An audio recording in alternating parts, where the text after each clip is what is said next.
Welcome back to Consultervation, the latest episode, and we are talking today about an old friend of RLC, and that friend of RLC is the word mind-set.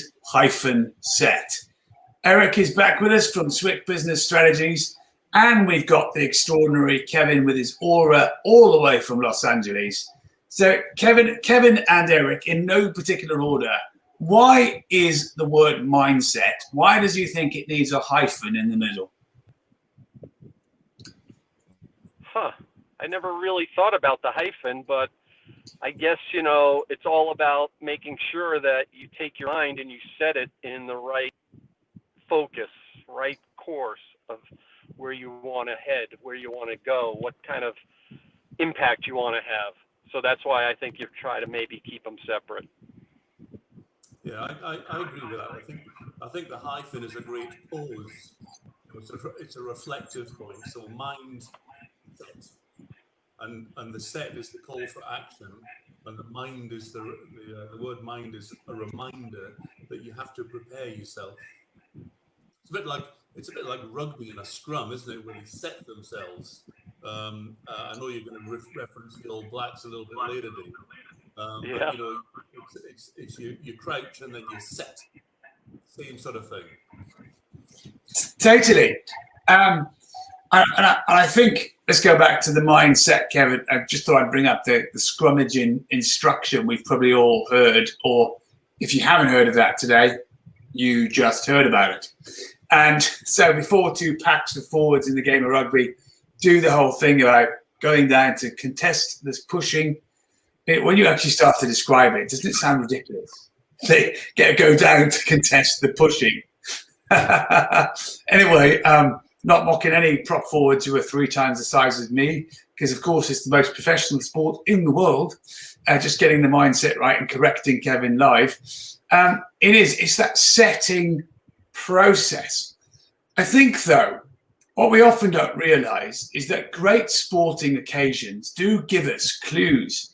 I was talking to Kurt Rickoff, who's not with us today, earlier this afternoon UK time, about what happens to a sporting person stepping up to the crease, if that's what you call it in baseball, and the pitcher is about to throw the ball at you. Other than, Kevin, I know what I would do. I'd just shout, run, right? Because I've seen how fast they throw them, right, Eric? Yeah. What's the difference between somebody who knows how to hit it every time and those that just don't? What is the mindset difference? So what do you guys think? What do you think it is? Well, I know, first of all, with a lot of athletes, they have the ability to kind of slow that ball down. You'll hear them talk about that when they're in a zone. That ball is not coming 100 miles an hour to them. They see it in a different speed. And I think it's because of their mindset. They are so focused. You'll hear them talk about how the stands could be filled with 50,000 people, and they don't really hear that because they're so focused. The other sport that I think about where mindset comes into is golf. There's got to be so much focus there, and you hear people talk about the professional golfers about having their mindset focused on the hole, and they visualize their actual where they're going to hit the ball and the flight of the ball. That is so important to their success. I think that's right. I heard a story a couple of months ago, Dave. I don't know if you've heard about this, but in the Rugby World Cup, which South Africa against England, one of the apocryphal stories was that one of the South Africans heard a comment by one of the England forwards, which made them indicate that they were going to play quite a conservative game. And the person who overheard the remark kind of said, "Oh, I think we're on a winner here today." And then they right royally stuffed England, mainly through the scrum set piece. And so, there was a mindset not happening, or they got the wrong mindset in order to gain the victory, did the England team. Well, that's why I know in sports they always talk about that trash talking. That's the whole purpose of that, to get people, unfocused, to change their mindset, to maybe get them angry, as opposed to really where their mindset should be is on, the job at task at hand, really being focused on getting points scored. Yeah, I think your golf reference is a great one, because all the great players are in the moment. They're not thinking about the bogey putt they've just done. They're just in the moment, in the present. And actually, I understand they talk a lot of rubbish with the caddies just to keep the mind off things. They're not talking about 2 holes ahead, where there's that crazy dogleg right, which is difficult to drive to. They're just in the moment. Yeah. So let's look at a different way of seeing the mindset for a minute. What do you think of vociferous, great word, vociferous mindset is? Does anybody happen to know what vociferous means? Well, it's a kind of fierce, something fierce, right? Yeah. And it's normally described as somebody who is highly opinionated, high energy, determined. But notice I'm linking it, probably incorrectly, but I'm linking it to mindset. Why would we put those two things together?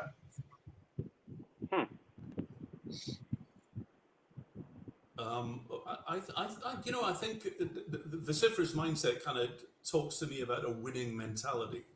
Yeah. If you're being vociferous about it, you're being, you're overly opinionated about you're going to do something, or you're going to do something well, or you're going to win, you're going to overcome the odds. You're being very dogmatic about it. Again, probably not the right word that normally fits, but in this context it does. So you're kind of driven to it, driven to success. And there's a specific about this particular phrase. I've just edited it. The arrow in this is pointing at you. So you're not being vociferous with other people. You're not being vociferous about how someone's doing or your views about a business. We're talking about being vociferous with your mindset inside out. I think it's a fabulous place to be vociferous, forceful, energetic, and characterized by determination inside here. Yeah. If you think about all the times people might accidentally moan, or moan building rapport, and possibly moan about the same things, right? It's a vociferous activity depending on who's ringleading that type of conversation. So what we're saying is, what would happen to your mindset if you were vociferous on the inside about your own personal mindset disciplines? What would happen? I mean, what could happen? I think if you're confident and you have that conversation in your mind, I think it's going to result in the results you want to get. I think the mind is more powerful than most people realize, and we use such a small part of it.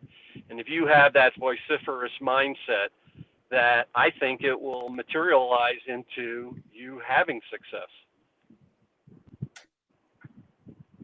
I totally agree. And I think what we learn from some of the great sporting teams and great leaders is they'll ask the next question vociferously.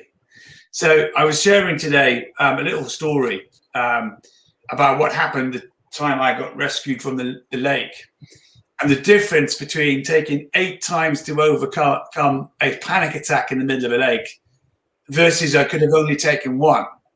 And the only difference between me having 8 goes and failing, succeeding on the 8th one, and the person who said you could have done this one time round, was I was asking a question that said, how do I overcome this? And the other person said, Richard Frost said to me, how do you correct this? 2 very similar questions. And of course, we all know Firestarter. Going back round anti-clockwise against where the incident happened would have distorted it back in a much more logical way for my brain to respond versus attempting to just sheer doggedness overcome something terrible that happened. Quite remarkable when you see it like that, isn't it? So in business, you might be asking a question with your mindset. You might be asking a question what I'm asking today is, are you asking the best version of that question? Is there a bigger, more impactful question you could ask that would take you much further as a result of considering it? And again, the arrow is still pointing not out there, it's pointing in here, isn't it? Yeah. So you're talking about a kind of deliberateness then? Yeah. Not necessarily, well, kind of accepting that the first question may not be the right question or the best question. But Yeah. I'm interested in your story about you drowning in a lake, having an academic discussion about mindset. Yeah, totally. Well, Kevin, at the time, I was having a full-on panic attack, and it's your brain is capable of so many things, right? And at the time this happened, I became aware that I was looking down at myself, right, like this, and I was watching the chaos unfolding, realizing I had no control. And this other part of my brain that was clearly making sure I was surviving by letting me see the situation from a third view. All of the knowledge I had, which was like this much, wasn't enough to correct what was going on. So eventually I get taken out and the ride of shame back to the sailing dock, where you climb out and you assume everybody's watching. And in fact, nobody is, because they're all swimming, right? Focusing on successfully swimming around a circuit of 1,000 meters. And, but having that whole conversation about what's going on here, and then attempting to do the same thing 8 times the hard way, which is using mindset techniques in the middle of something, was really difficult. When in fact, if all I did was swim around in reverse, I could have just corrected it. And that's that just tiny difference I wish I'd thought about. Well, you know how people talk about when they're in a dangerous situation like that everything slows down? I think that's the mind telling you, focus. There's a solution here. That's why it slows down, so that you can get out of that situation, or at least prepare for it. Whether it's a car accident. I've been in a car accident. It's like it happens in slow motion, and you're able to then do things and react to it. That's, I think, the mindset that helps you get through those kinds of situations. I think that's absolutely right. I remember being not in a car accident, but I'm driving along on a country road behind a lorry, and it's been a frosty morning, and probably 15 feet in front of me, a car comes the other way on its side, doing about 50 miles an hour, and everything went in slow motion. And I said to myself, I need to speed up here, not put the brake down, making sure I don't hit the lorry in front of me. And if I do that, I think this car on its side is going to miss me. And I did that, and it missed me. And things went just in slow-mo, because this was probably like a second and a half. I was making all those conscious decisions for survival, I guess. And it was an elderly couple who had hit some black ice and just flipped and just kept on going straight on its side. Yeah.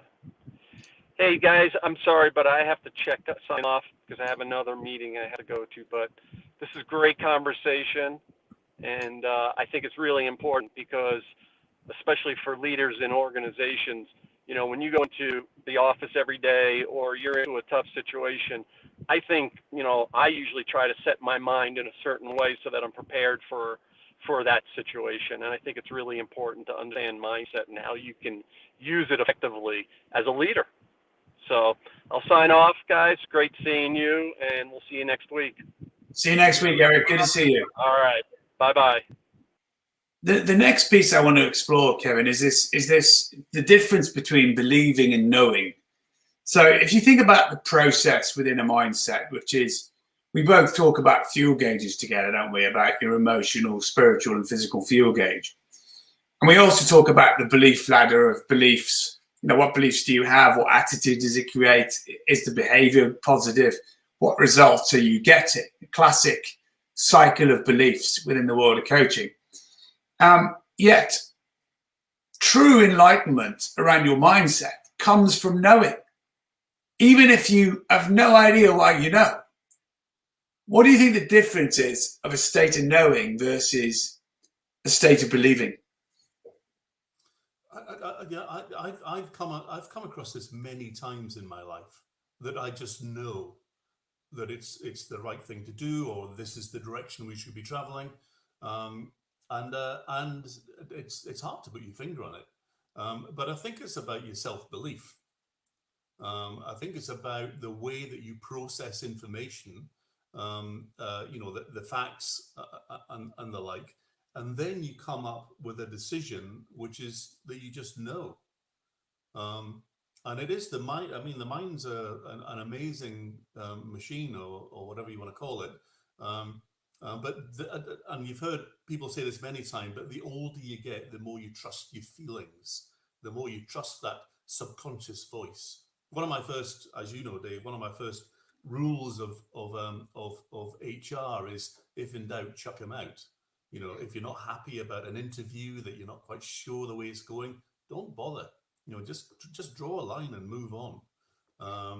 And that's in that knowing category. I just know that this isn't going to work. So why am I doing this?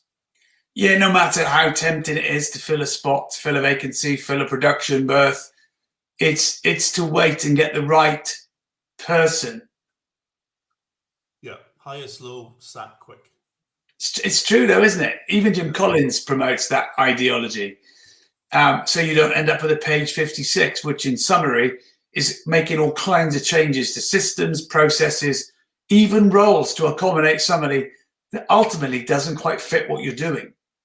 Yeah, I always say to my clients, particularly when they're hiring, who have you talked to about it? Go to see your boss or one of your colleagues and just say, I like this person because, and get them to interrogate why you came to that decision. Because those are important decisions, and taking them on your own, particularly if you don't know, often I know this is the right one, great fit for me, for the firm, for whatever it might be. But sometimes you don't know, and you're taking a bit of a gamble. So use somebody else's knowing to help you with that decision. It's a great idea. And I'd like to talk as well for a few minutes about building a sense of knowing comes through silence, not action. That was quite clear, wasn't it? I'm being knowledgeably silent at this stage. Thanks, Kevin. Very wise, very astute. So busyness leads to all kinds of things, doesn't it? And the busier we are, the more important your mindset is going to become, because you stop prioritizing taking resources in to give resources out. So it's practicing the art of silence, finding a space to do nothing and just imagine. I mean, people are probably going to think we're nuts saying at your busiest time, find 10 minutes to do nothing and imagine. But actually, it's the most valuable thing you can give your mind. Yeah, no, absolutely. I was talking to one of my clients last Friday, and he's never told me this before, but I was asking him, I was following up on our last podcast conversation about inspiration, and I was asking him who was his inspiration. Now, this is a very successful surgeon, double certified, top of his game, but he's got me as an executive coach to help him with business decisions. And he was telling me that he's gone down a path of doing this because his inspirational mentor, which was a senior doctor who kind of took him under his wing, had a coach, and the mentor said it was the best thing he ever did. And then he also restructured his life in order that he had days of surgery, days of client consultation, and then days for admin and silence. And Friday was his admin and silence day. And that's what my client has done. He's reorganized his life to fit that profile because he's seen it work and he knows it works for him.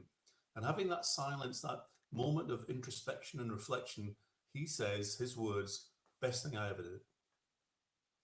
And you know what, Kevin? It's a really great example of somebody understanding what their version of tomorrow looks like, understanding the mindset patterns needed to bring about the future that you want, and also understand how to actually do them. Unless you're James Bond, because tomorrow never comes, or tomorrow's another day, or something like that. That's right. It also never dies. So do you get ready or don't you? Who knows? But Kevin, you raised such a great point. It is about finding your own balance and finding your own solutions to some of these absolutely massive questions. But what we are debating in Consultervation today is not, do you need a mindset? Is what type of mindset do you need in your business and in your life right now?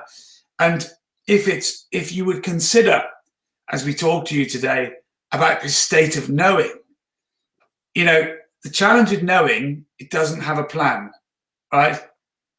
And that's what puts probably most people off. There's no plan for knowing. You can have a framework plan. You can have a 24-month track that you intend to do, but the end of that track should be a state of knowing. The beginning of that track should be a state of knowing. So you can see both sides of it and go, yeah, I know that's going to happen. And just some of the language it creates, I know that's going to happen, as opposed to I believe this will happen. It's very different, isn't it? It is, and I think a kind of follow-up point for that, Dave, is that I think you can coach knowing. A client of mine came to me in a very, if you like, misdirected, disturbed almost mindset. He wasn't happy in his job. He wanted to do something else. He was worried that if he put his resume out there, he'd be confronted by having to make other decisions, which he was purposely walking away from. And I spent some time with him, and we got his resume out there. He picked up a job straight away because he's an engineer. He's got a PhD. He's a very bright guy. But I got him into a place of knowing that this was the right decision, this was the right company, this was the right job, and he has kind of ploughed forward over the last year into knowing he's doing the right thing, he's doing good, he's making a contribution, he's just been promoted, and that's because he wasn't in the know, but I coached him about all of this kind of mindset and knowing that this was the right thing to do. And I bigged him up at the same time. I complimented him on how good he was, and he needed to hear some of that soft stuff. But clearly I wasn't trying to, I was doing nothing other than reinforcing the talent that he had. It's a great example, and I want to put out a comment that you pulled out of the FT this week, which is if you're a business owner or a leader in an organization, you should most likely be working with a coach today, more so than ever before, given the challenges people are overcoming because of the pandemic, because of COVID, because of legislation changes, confusion depending where you are in the world in terms of taxes, business order, organizational structure. This is the time to work with a coach. This is a time to have a voice or mentor you can lean on and utilize, draw information from, insights, express, or just, Kevin, as you said earlier, have someone to go to that is a third space that's not in the middle of your theater where everything is at stake. That's right. And, no axe to grind, on your side, that sort of sounding board is invaluable. And I know many leaders in business today are going to make missteps coming out of the COVID recession. They're going to get it wrong, and it's mainly because they haven't talked it through and talked the options through, and getting that third party fair and balanced point of view, which I think is one of the biggest things that a coach brings. Yeah, Totally, and it's seeing it from a different perspective, isn't it? And ideally using a lot of intuition, a lot of skill, a lot of experience. And we live at a time, I think, where people are rightfully, in most cases, impatient. And actually, if you are an impatient person, instead of being impatient with your people, why not be impatient with your knowledge acquisition and be forceful with your internal map and mindset and use a coach to be more effective at working it all out? Because that's how you speed things up, isn't it? By having a support, a process, a mechanic to be able to do exactly that.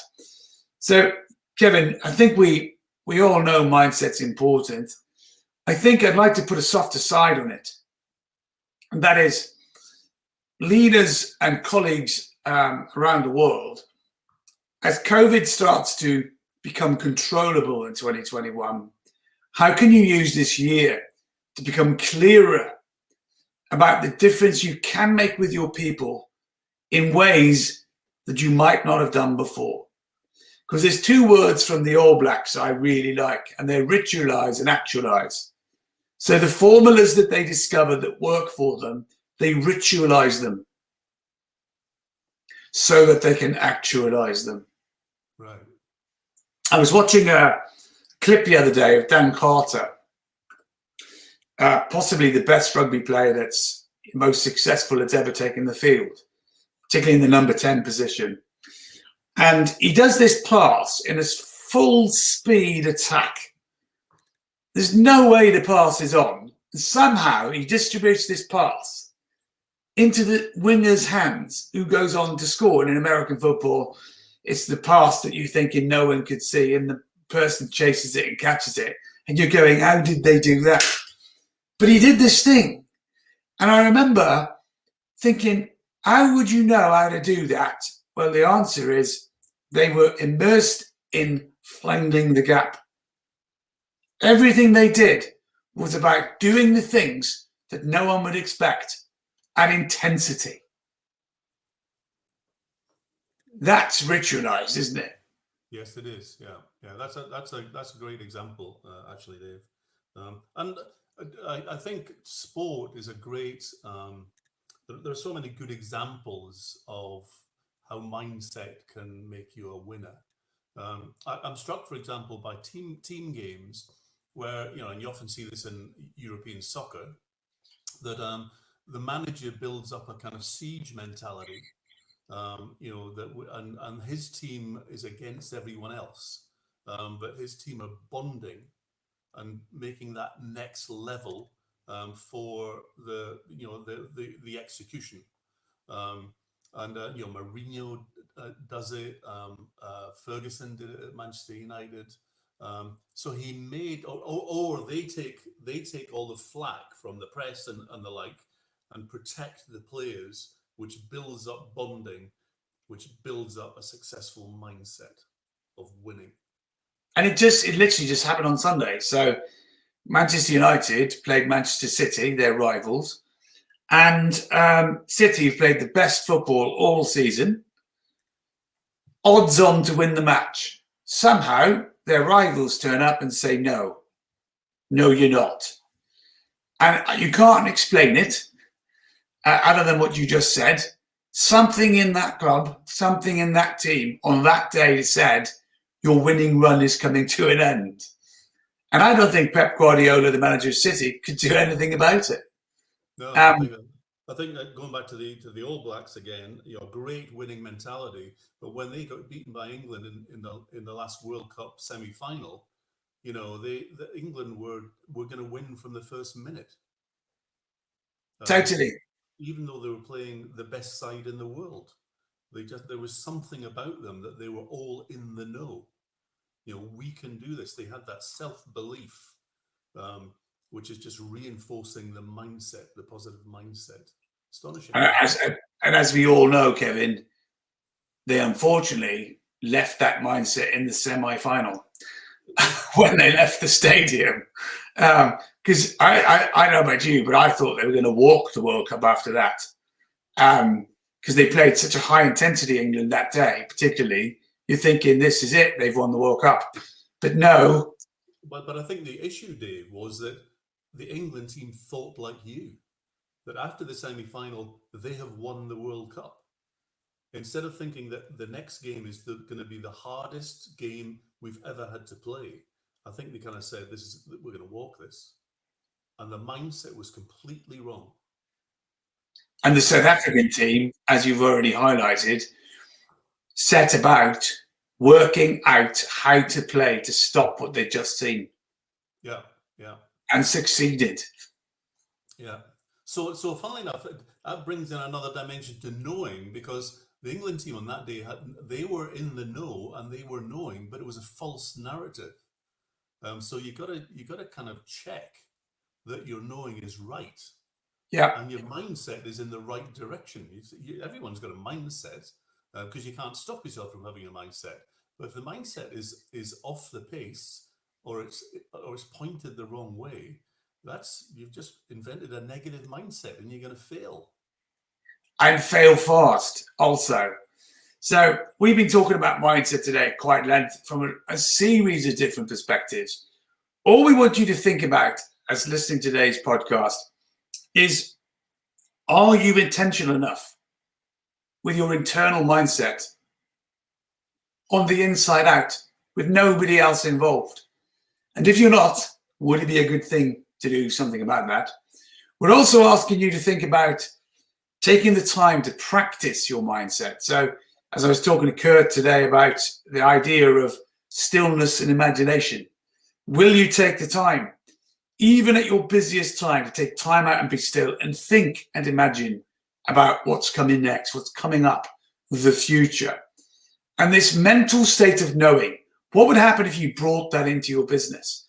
So at crunch times, instead of being under pressure, you're deciding the pressure. There is a big, big difference. Thank you to Eric Sick, who had to leave us halfway through. Kevin, thank you for your time once again. And wherever you're listening to Consultervation, if you need any help from any of our team, please do have the freedom to reach out to us. We would be delighted to help you. And hopefully you're going to see how to get into touch with us imminently at the bottom of the screen, or next time round, or in the links at the end of this podcast. Kevin, thanks for your time, my friend.